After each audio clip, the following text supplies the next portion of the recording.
Maravilha. Tem uma galera no YouTube, estamos aqui, pessoal. Sejam bem-vindos aí, Bruno, Augusto, Jurisprudência, Jornal Almeida, Thaísa. Sejam bem-vindos aí, galera, para a gente bater um papo sobre o acordo de não persecução civil. Vai ser um prazer tratar desse assunto tão importante com vocês que estão aí não só estudando para concurso, como também de quarentena. A gente está testemunhando a história passar pela janela, né? Porque a quarentena que está atingindo todo mundo e é uma crise mundial.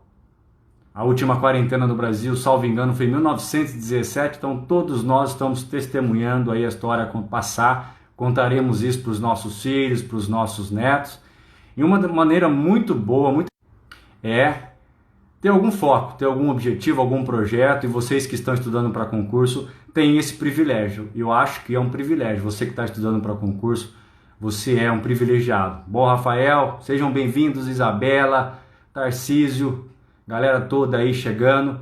Pessoal, nós vamos começar então a falar sobre o acordo de não persecução civil. Esse novo instituto que foi inserido na Lei de Improbidade Administrativa.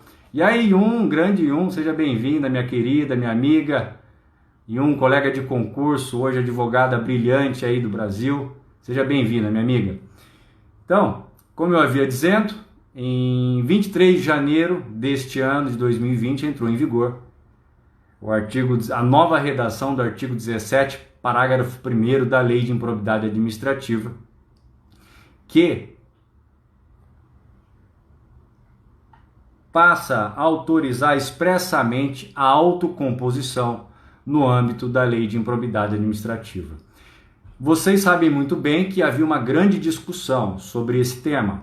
É cabível ou não acordo, conciliação, autocomposição na esfera de improbidade administrativa? Existiam duas grandes correntes, uma favorável, outra desfavorável. Eu não vou voltar a essa discussão. Eu vou apenas tratar do que está aí. Essa discussão está encerrada, não se discute mais se cabe ou não a autocomposição. Nós vamos partir da premissa segura de que é cabível a autocomposição na esfera de improbidade administrativa. E nós chegamos a essa conclusão da leitura da nova redação do artigo 17, parágrafo 1º da nossa Lei de Improbidade Administrativa. E esse artigo 17, parágrafo 1º, que outrora vedava expressamente, meus amigos, a conciliação, a transação, qualquer tipo de acordo na esfera de improbidade, passa a admitir expressamente a autocomposição. Bom, travou? Estão me ouvindo? Estão me ouvindo? Vocês estão me ouvindo, né? Muito bem. O que dispõe o novo artigo 17, parágrafo 1º da Lei de Improbidade? Ele dispõe o seguinte: que as ações de que trata este artigo, ou seja, as ações de improbidade administrativa, admitem a celebração de acordo de não persecução civil, nos termos da lei. Então, está encerrada a discussão, cabe acordo na esfera de improbidade administrativa e a nomenclatura adotada pelo legislador foi acordo de não persecução civil. Essa é a nomenclatura empregada e é essa nomenclatura que nós vamos trabalhar aqui na nossa live. Bom, além do parágrafo 1º, artigo 17, além da alteração da redação do artigo 17, parágrafo 1º, a lei anticrime, a nossa lei 13.964, 2019, ela também, e aí, Maju, seja bem-vinda, minha colega Flavinha, minha analista, olha só tem fera, olha, audiência extremamente qualificada, hoje fico honrado, espero que vocês aproveitem um pouquinho aí do nosso bate-papo. Então, eu vinha dizendo, o artigo 17, parágrafo 1º da Lei de Improbidade tem uma nova redação autorizando expressamente o acordo na esfera de improbidade administrativa. E a lei anticrime também incluiu um parágrafo 10A no artigo 17, que tem a seguinte redação: havendo a possibilidade de dissolução consensual, poderão as partes requerer ao juiz a interrupção do prazo para contestação por prazo não superior a 90 dias. Então são essas as novidades. Grande Gaja, Fernando Gajardoni, um dos maiores especialistas da matéria do Brasil, está aqui nos honrando com a sua presença. Seja bem-vindo, meu irmão. Então nós temos essa nova redação do artigo 17, parágrafo 1º, autorizando expressamente o acordo de não persecução civil.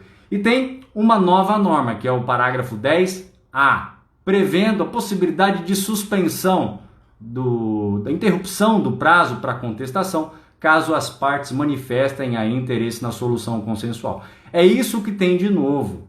O problema, meus amigos, é que a novidade não veio regulamentada. A norma que regulamentava o acordo de não persecução civil foi vetada pelo presidente da República. Estou me referindo ao artigo 17A. O artigo 17A inteiro foi vetado. Para os senhores terem uma ideia, ele tinha 3 incisos e 5 parágrafos. Ali nós tínhamos algumas referências para o acordo de não persecução civil, uma parametrização procedimental e material.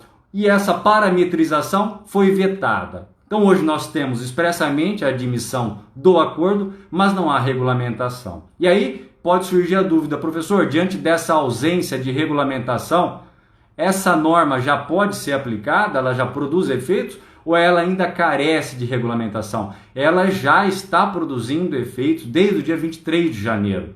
Tá? A ausência de regulamentação na LIA não impede a sua aplicação. Caberá ao operador do direito, né, aplicar o artigo 4º da Lei de Introdução às Normas do Direito Brasileiro. Em caso de lacuna, ou seja, quando a lei é omissa, o que deve fazer o juiz, o que deve fazer o operador do direito? Deve-se fazer a da analogia, dos costumes, dos princípios gerais de direito.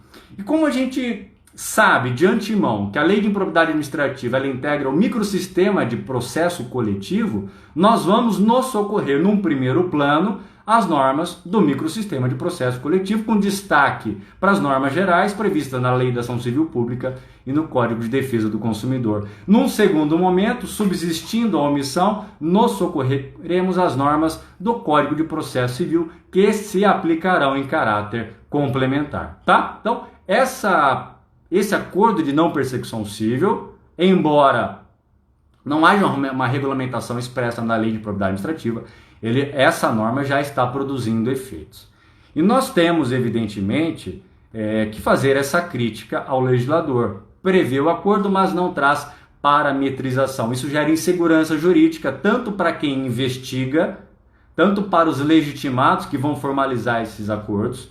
Quais são os parâmetros materiais, pressupostos, requisitos, procedimento. Isso traz segurança jurídica para quem investiga e também para quem é investigado. Então aqui a lei realmente ela é falha. Mas caberá doravante ao Conselho Nacional do Ministério Público trazer para o Ministério Público brasileiro as normas gerais de parametrização, tanto material quanto procedimental. E também caberá aos Ministérios Públicos da União e dos Estados, por meio de normas internas, também trazer a sua regulamentação para tornar mais efetiva a aplicação desse instituto. E a própria administração pública também deverá regrar, no seu âmbito, regulamentar a celebração do acordo de não persecução civil, porque ela também detém legitimidade para celebrar. Nós vamos ver isso daqui a pouquinho. Então, é uma falha da lei, mas isso não impede a aplicação do instituto. Feita essa introdução, nós vamos agora analisar os principais aspectos do acordo de não persecução civil, meus amigos. Olha só. Se vocês prestarem atenção na nomenclatura, vocês vão perceber que há uma padronização. A lei anticrime utilizou na esfera penal a nomenclatura acordo de não persecução penal e na esfera civil a nomenclatura acordo de não persecução civil. E provavelmente assim agiu o legislador porque existem pontos comuns, pontos de identidade entre esses dois instrumentos. Ambos integram a chamada justiça negociada, possibilidade de, ainda que dentro do direito sancionador, solucionar um conflito por meio da autocomposição, seja ela extrajudicial ou judicial. Então, ambos são instrumentos da chamada justiça negociada e ambos estão dentro daquilo que a doutrina chama de direito sancionador. Ora, quando a gente pensa em acordo de não persecução penal, estamos trabalhando com direito penal, direito genuinamente sancionador. E quando a gente pensa em acordo de não persecução civil, estamos trabalhando com a Lei de Improbidade Administrativa, que também integra o direito sancionador, e aqui o direito sancionador extrapenal. Então veja, instrumentos de justiça negociada dentro do chamado direito sancionador. Então esse é o primeiro ponto em comum e aí a razão de terem utilizado essa nomenclatura para ambos. O segundo ponto em comum entre esses dois institutos é que eles não são institutos de direito premial. Não se trata aqui de instituto de direito premial.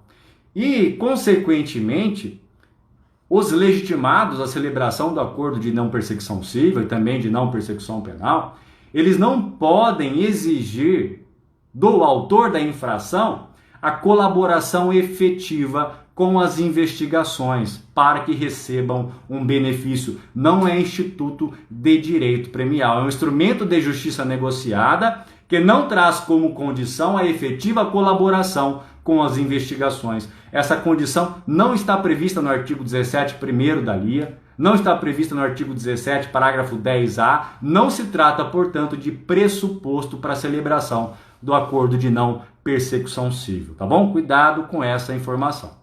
E qual que seria a natureza jurídica, então, Landolfo? Trata-se de uma espécie de negócios jurídicos. O que nós temos aqui no acordo de não persecução civil? Para que ele se efetive, há necessidade da manifestação de vontade das partes, de forma clara e livre. Se o infrator não quiser celebrar o acordo, ele não pode ser compelido a fazê-lo. Trata-se de negócio jurídico, que pressupõe, então, manifestação de vontade de forma clara e livre. Então, partindo da natureza jurídica de negócio jurídico, nós chegamos a duas conclusões. O infrator não pode ser obrigado a celebrar o acordo, e do outro lado, o legitimado à celebração do acordo, a propositura da ação de improbidade, o Ministério Público, por exemplo, não está obrigado a propor o acordo. Não se trata, portanto, meus amigos, de um direito subjetivo por parte do infrator. Ah, Landolfo, praticou um ato de improbidade administrativa, confessou, vai reparar integralmente o dano, aceita a aplicação de uma das sanções genuinamente punitivas da lei de improbidade, mas o promotor não oferece o acordo. Estaria o promotor desrespeitando um direito subjetivo ao acordo do infrator? Cuidado, meus amigos.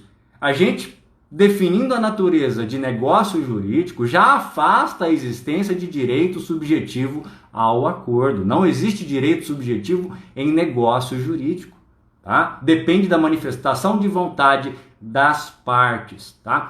Consequentemente, caso o Ministério Público, na fase de inquérito civil, decida não propor o acordo, não poderá o infrator exigir judicialmente essa proposta por parte do Ministério Público. Não existe direito subjetivo. É o mesmo raciocínio que a gente usa quando a gente estuda o termo de ajustamento de conduta, que também tem na natureza jurídica de negócio jurídico e que não pode ser considerado um direito subjetivo por parte daquele que pratica um dano a um bem coletivo. Entendimento pacífico da jurisprudência do Superior Tribunal de Justiça e que vai se aplicar aí também, meus amigos, para o acordo de não persecução civil.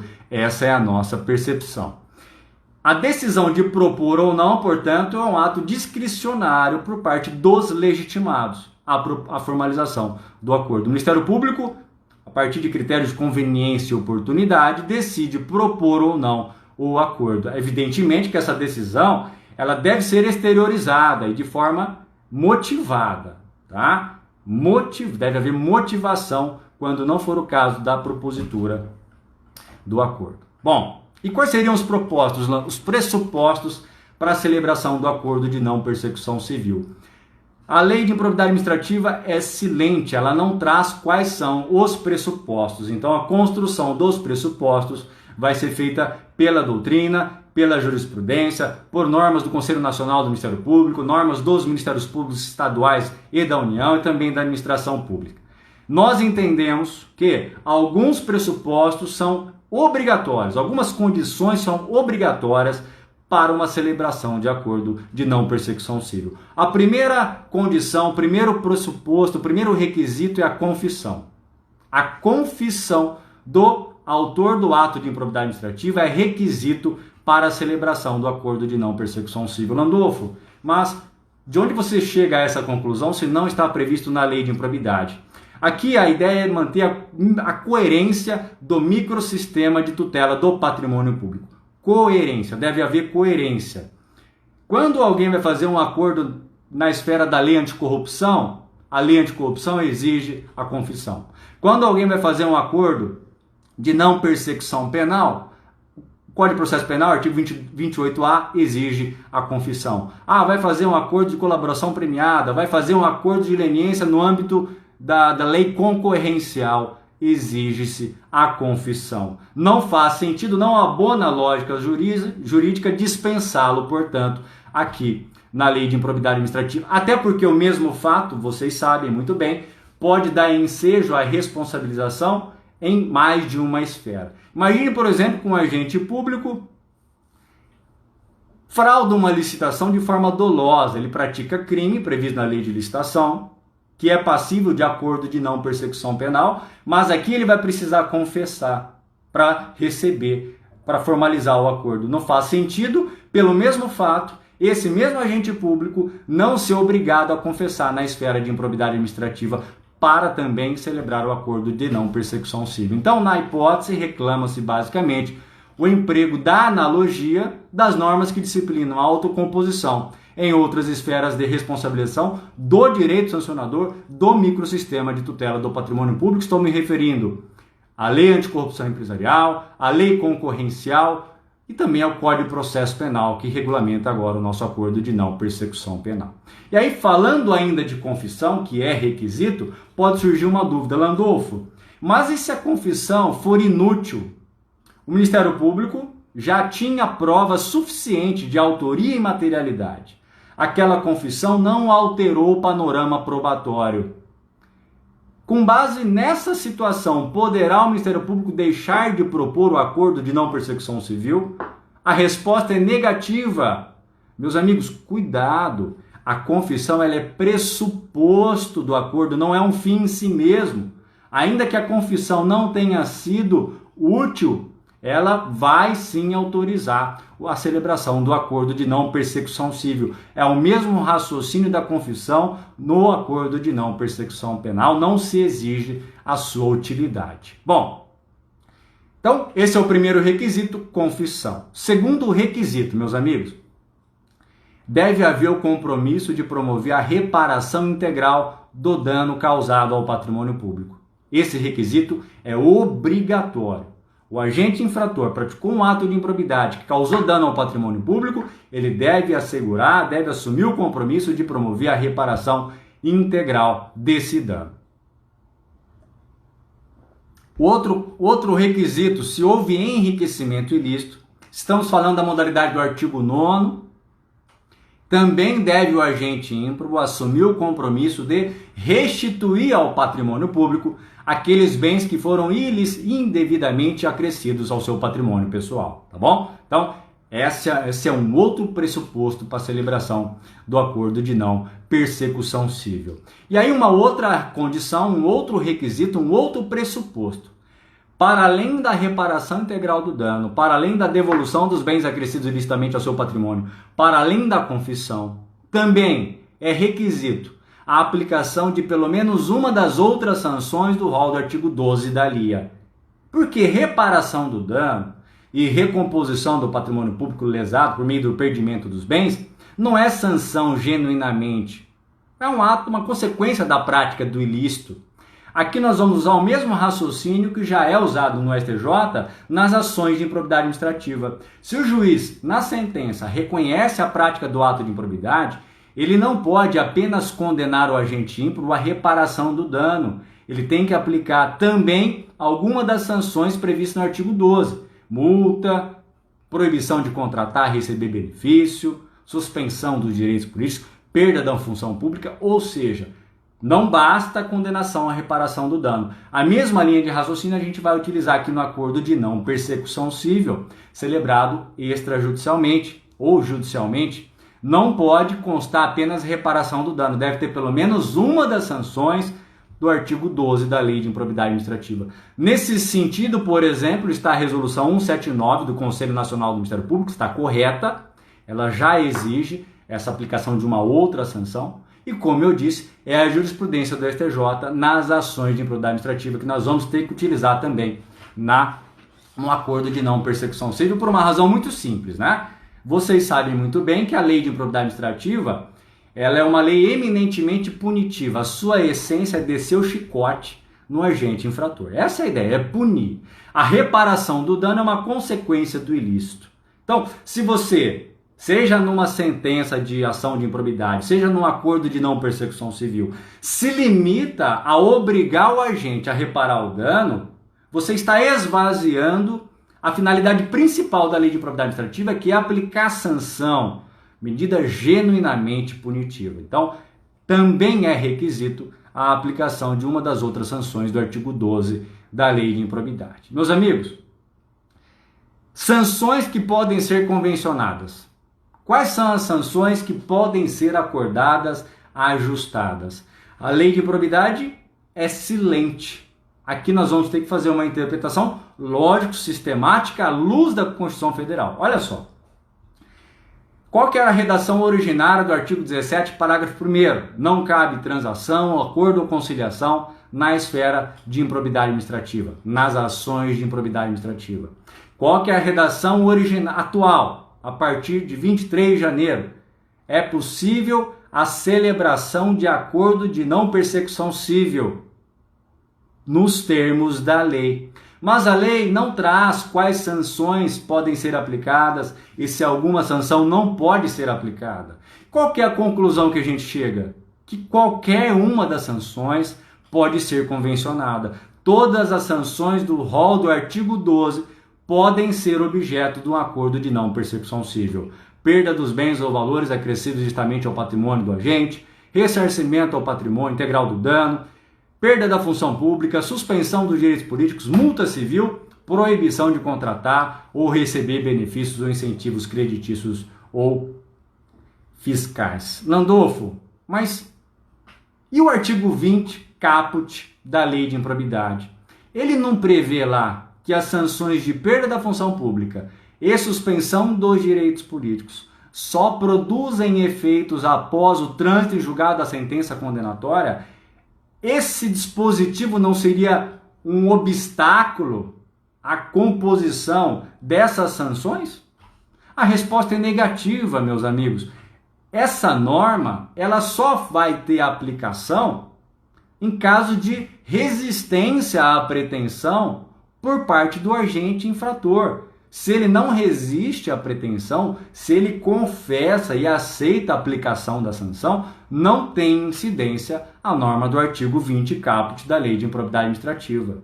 A lei, repito, não trouxe nenhum limite material. A nova redação não prevê qual sanção pode ser aplicada e qual não pode ser aplicada. Daí a gente conclui que qualquer sanção pode ser aplicada. E essa é a interpretação que a gente tem que fazer dessa regra do artigo 20 caput. Tá bom, Landolfo?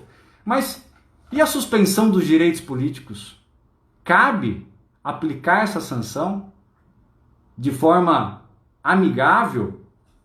Pode alguém abrir mão dos seus direitos políticos, sendo um direito fundamental? Pode alguém abrir mão de um direito fundamental? Meus amigos, essa conclusão, essa interpretação a gente faz à luz da Constituição Federal.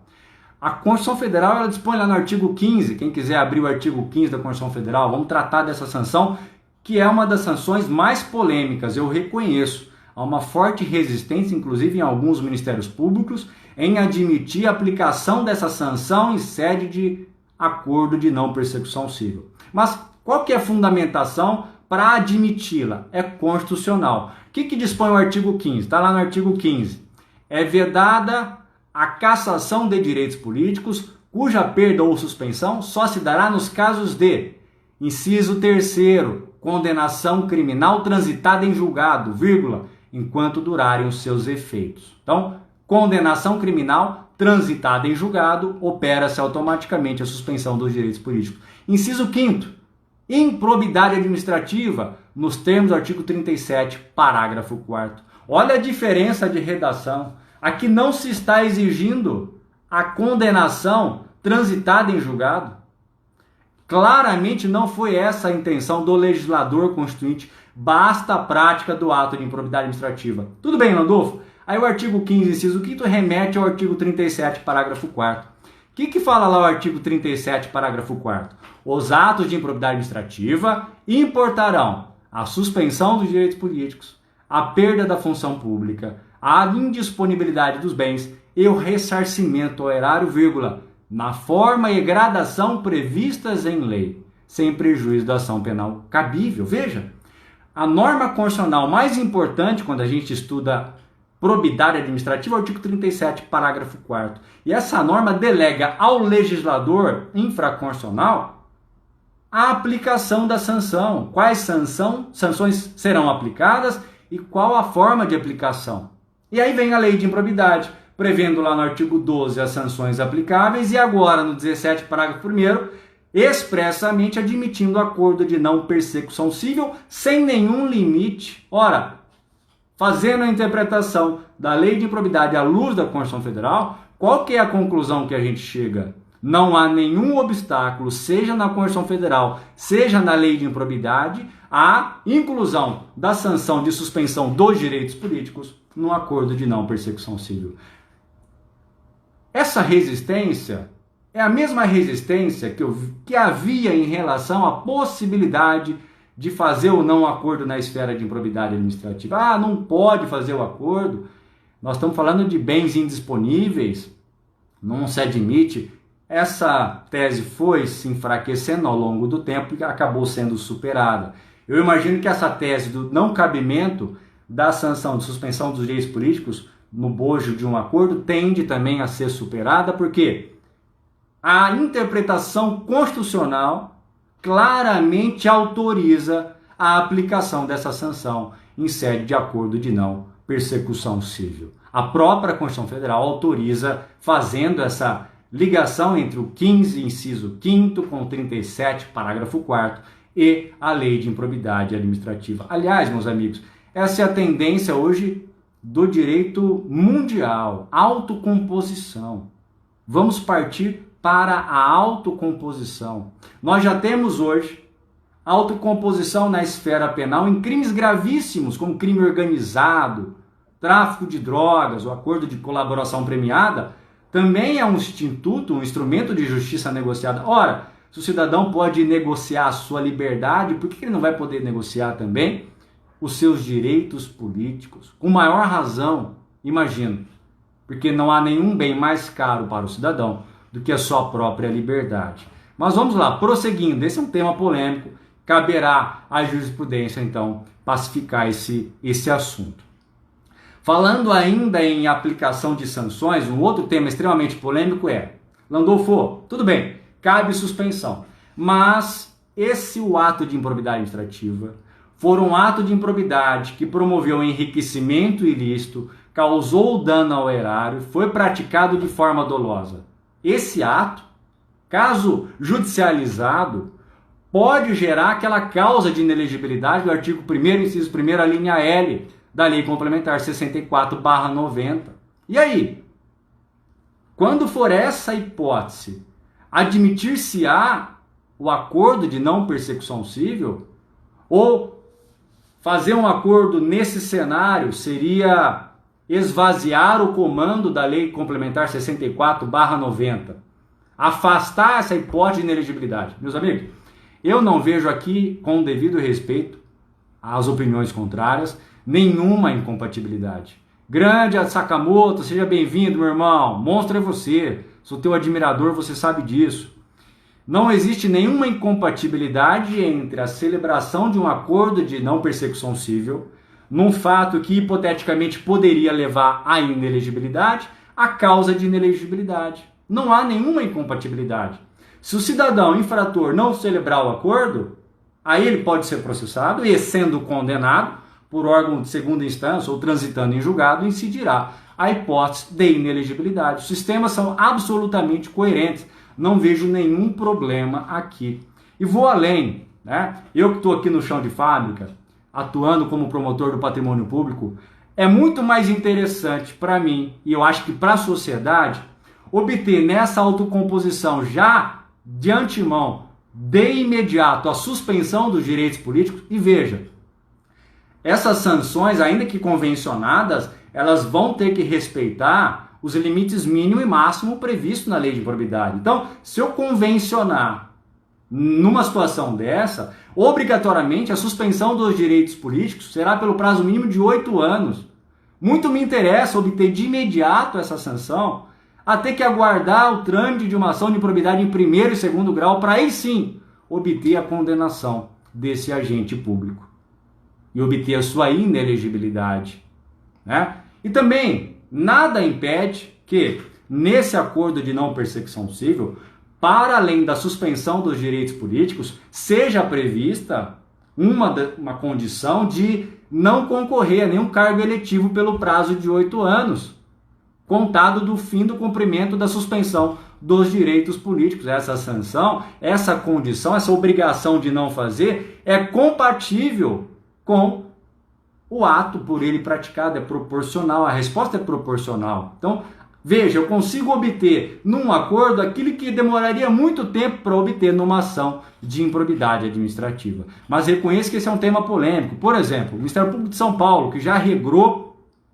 regulamentou o acordo de não persecução civil, ele prevê que a confissão é requisito, mas neste tema, nas hipóteses em que a conduta ímproba se submete à hipótese de ineligibilidade do artigo 1º, inciso 1º, a linha L, o que prevê a norma de São Paulo, que é a resolução 1193/2020 do Colégio de Procuradores de Justiça, prevê o seguinte, que não será admitido o acordo que afaste os efeitos nela previstos. Então, quando a conduta hipoteticamente atrair essa hipótese de inelegibilidade, não será admitido o acordo de não persecução civil que afaste os efeitos nela previstos.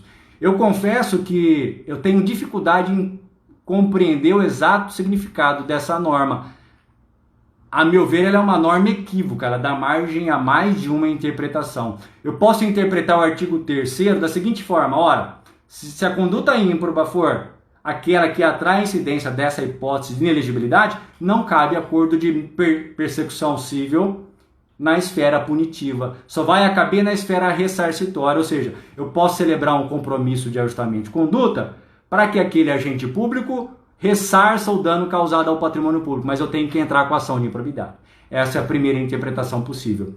A segunda interpretação possível, que é a que eu faço, é a seguinte: caso a hipótese possa atrair aquela causa de inelegibilidade, é possível o acordo de não persecução civil, mas neste caso, para além da previsão de sanção de suspensão dos direitos políticos, também deverá ser prevista essa condição, essa obrigação de não concorrer a cargo eletivo pelos próximos 8 anos. Essa é a interpretação que eu considero mais adequada para a norma do artigo 3º da resolução 1193/2020 do Colégio de Procuradores de Justiça do MP de São Paulo, mas confesso que não sei se é essa a interpretação que será dada pelo Conselho Superior do Ministério Público, não sei se essa é a intenção daqueles que criaram essa norma, os responsáveis pela elaboração dessa norma. Confesso que eu tenho dúvidas, mas, resumindo, não vejo nenhuma incompatibilidade entre fazer o acordo de não persecução civil nessas hipóteses que poderia gerar a inelegibilidade do agente público. Os sistemas são absolutamente conciliáveis. Estamos falando em justiça negociada. Meus amigos, aqui deve haver uma ruptura de paradigmas. Temos que sair da casinha e pensar um pouco diferente. Direito sancionador com solução negociada. Instrumento de justiça negociada. Não podemos nos apegar aos dogmas antigos do direito sancionador. Essa é uma ideia muito demandista, temos que ter uma ideia mais resolutiva. Por isso que eu entendo que é possível, sim, o acordo de não persecução civil, mesmo nessa hipótese que poderia levar à inelegibilidade. Bom, e agora, Landolfo, vamos falar sobre um outro tema que é importante também, que é a questão da legitimidade. Quem detém legitimidade para celebrar o acordo de não persecução civil? A lei de improbidade prevê a possibilidade, mas não traz a legitimidade. Houve um veto, como eu disse para vocês, havia uma norma que regulamentava o acordo de não persecução civil. E essa norma foi vetada, o artigo 17A, foi integralmente vetado. E lá estava prevista a legitimidade do Ministério Público. E a razão do veto foi a seguinte, olha, não abona a lógica jurídica, a coerência, você conferir legitimidade para a ação de improbidade para o Ministério Público e para as pessoas jurídicas interessadas e restringir a legitimidade e a celebração do acordo para o Ministério Público. Não faz sentido. Então o veto foi um veto correto. Não fazia sentido. Landolfo, por que eles erraram assim? Porque, na verdade, foi feito às pressas, né?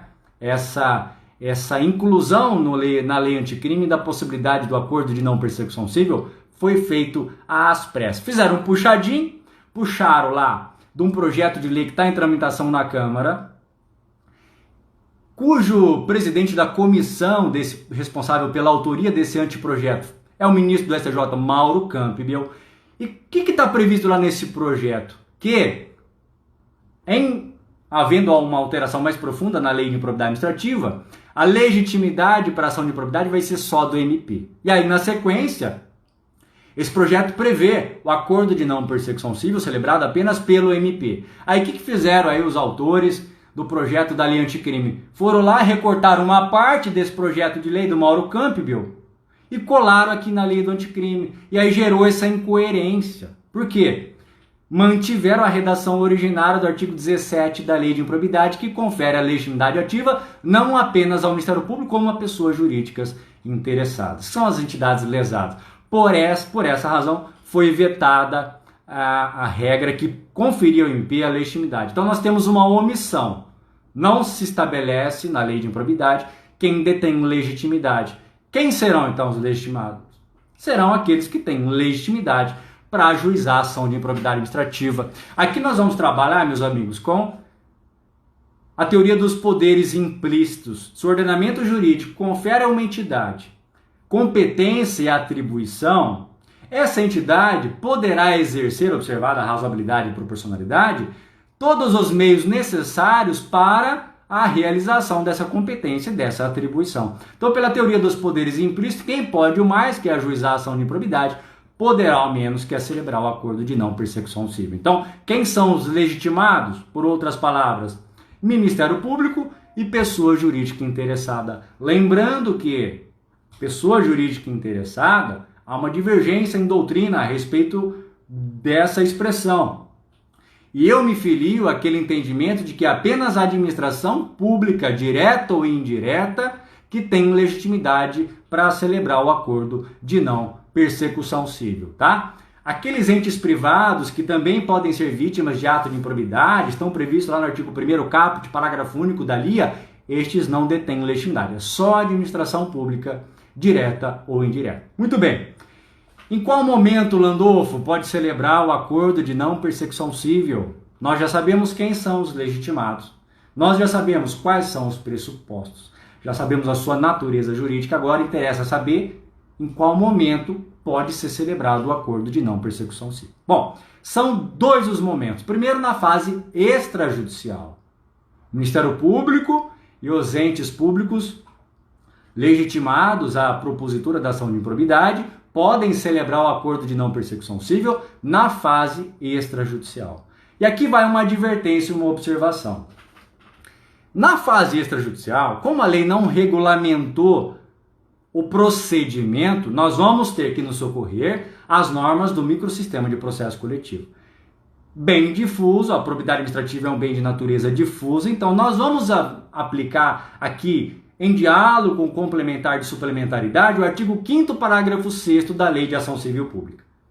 O instrumento por meio do qual será formalizado esse acordo de não persecução civil é o termo de ajustamento de conduta, previsto no artigo 5º, parágrafo 6º da Lei da Ação Civil Pública, tá? Então, diante da omissão da lei de improbidade, que prevê a possibilidade de acordo, mas não traz qual que é o procedimento, como que é feito esse acordo, nós vamos nos socorrer às normas do microsistema de processo coletivo, especificamente ao artigo 5º, parágrafo 6º. O Ministério Público, na fase extrajudicial, vai fazer um acordo de não persecução civil e vai formalizá-lo num termo de ajustamento de conduta. A administração pública também, da mesma forma, mas cuidado, hein? Apenas as pessoas jurídicas de direito público podem celebrar um TAC. Sociedade de economia mista e empresa pública, embora integre a administração pública indireta, não detém legitimidade para celebrar termo de ajustamento de conduta. E aí vem a pergunta, Landolfo, como que vai fazer então uma sociedade de economia mista que é vítima de um ato de improbidade para celebrar um acordo de não persecução civil na fase extrajudicial? Ela vai fazer uma composição, um termo de compromisso, necessariamente terá que submeter a homologação judicial. Ela vai se valer da regra do artigo 515, inciso 3º do Código de Processo Civil, que vai ser aplicado aqui em caráter complementar. Tá bom? Então, na fase extrajudicial, quando é o Ministério Público que faz, ou quando são as pessoas jurídicas de direito público da administração pública, a celebração é formalizada num termo de ajustamento de conduta. Agora, se quem faz a celebração é uma sociedade de economia mista ou uma empresa pública que não pode usar o TAC, vai ter que fazer a homologação dessa autocomposição extrajudicial em juízo na forma do artigo 515, inciso 3º. E aqui uma advertência. O juiz, antes de homologar, necessariamente deverá ouvir o Ministério Público por força do disposto no artigo 17, parágrafo 4º da Lei de Improbidade. O Ministério Público, quando não é o autor do acordo, deve ser ouvido pelo juiz antes da homologação na condição de fiscal da ordem jurídica, aplicação do artigo 17, parágrafo 4º da LIA, por analogia. Bom, agora, imagine que a ação de improbidade já foi proposta. Cabe acordo de não persecução civil na fase judicial? A resposta é positiva. Cabe também. Cabe na fase judicial. Neste caso, todos os legitimados estão autorizados a fazê-lo e vai haver a homologação do juiz. Quando não for o Ministério Público, o proponente do acordo, quem celebra o acordo com o agente ímprobo, necessariamente o MP deve ser ouvido na condição de fiscal da ordem jurídica. Entendi, Landolfo? Cabe acordo na fase extrajudicial e na fase judicial, mas existe alguma preclusão na fase judicial? Até que momento pode ser celebrado o acordo de não persecução civil em juízo? Cuidado, anote aí, meus amigos. Nós entendemos, eu entendo, e é um entendimento de outra parte da doutrina, que esse acordo de não persecução civil na fase judicial pode ser celebrado até o trânsito em julgado da sentença. Até o trânsito em julgado admite-se a celebração do acordo de não persecução civil. Tá? Como a lei de improbidade não estabelece nenhum limite temporal, aplica-se em caráter complementar, aqui em caráter suplementar, a regra do artigo 139, inciso 5º do CPC. A qualquer tempo o juiz deve promover a conciliação, deve fomentar a negociação, o acordo entre as partes. Então, até o trânsito em julgado. Depois do trânsito em julgado, não cabe mais. Há quem defenda o entendimento de que existe um limite temporal, sim, na lei de improbidade. Seria este o limite previsto no artigo 17, parágrafo 10, a linha A, que também foi incluído pela lei anticrime. Abre aí na sua internet, se você tiver acesso, o artigo 17, parágrafo 10A da lei de improbidade, que dispõe o seguinte: havendo a possibilidade de solução consensual, poderão as partes requerer ao juiz a interrupção do prazo para a contestação por prazo não superior a 90 dias. Partindo da redação desse dispositivo, parte da doutrina vem dizendo o seguinte: olha, é só até a contestação. Aqui há um marco temporal. Se não houver o acordo até a contestação, está preclusa essa possibilidade. Nós não concordamos com isso. Não foi essa a intenção da lei. A lei aqui apenas estabeleceu a possibilidade de interrupção da suspensão, da interrupção do prazo para contestação, para que as partes foquem todas as suas energias nas tratativas do acordo. É essa a intenção da norma: facilitar a negociação entre as partes, fomentar o debate, fomentar o diálogo, que é o que gera o acordo. Aqui não dá para interpretar que é uma limitação temporal. Essa interpretação vai de encontro a toda a construção da ideia de justiça negociada. Nós temos que buscar a solução amigável sempre que ela se mostrar a mais interessante ao interesse público, tá? E aí, meus amigos, para a gente finalizar o nosso bate-papo, um último tópico que eu queria enfrentar com os senhores. Quando o acordo de não persecução civil é levado para o juiz homologar, qual que é o poder que o juiz tem sobre esse acordo de não persecução civil? Por outras palavras, quais são os limites do controle judicial desse acordo? Ora, a atuação do juiz aqui, meus amigos, não será meramente confirmatória do acordo. Num juízo meramente de delibação. Não é essa a atuação do juiz neste caso. Ele não deve ficar limitado aos aspectos formais da avença.